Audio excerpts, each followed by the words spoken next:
I grew up in a house with a mother who believes in collecting and saving everything.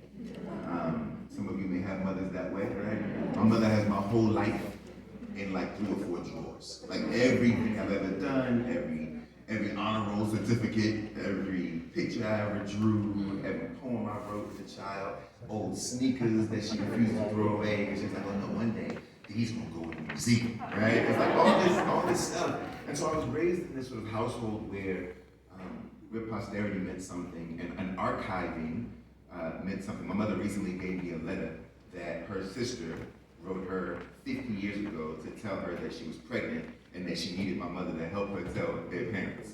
And she saved this letter for 50 years, right? My mother saved her mother's lucky numbers that my grandmother scrawled on a piece of paper and kept in her wallet.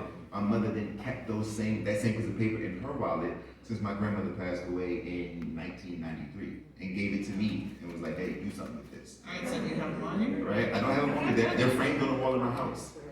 Right? My grandfather's last pack of cigarettes are framed on the wall in my house. Right? My great-great-great-grandfather, post-emancipation, his wedding certificate is framed on the wall in my house. Right? So like, it's a part of who I am. So when it came down to like when I started to collect Black ephemera from writers, I think I just got an issue with like any museum that is not a Black museum having our stuff. And I just feel like if I have the resources, I'm gonna go ahead and fight for, I'd rather have it than for it to exist in sort of these spaces that I'm not sure actually honors it in the way that I would. And so my friends come over, I pull it all out, we look at Langston Hughes letters, we look at postcards from I got like old Lucille Clifton one-off pieces. I've got like Yusef Kumandaka letters that he wrote to a young editor who was editing his work for a journal when he was already a legend and he was acquiescing to a 19-year-old. I've got, all sorts of random things, and I just love it. Yeah, that's incredible. I've been thinking a lot about archives and Black archives in particular because last year an amazing book was released, co-edited by Jenna Wortham and Kimberly Drew called Black Futures.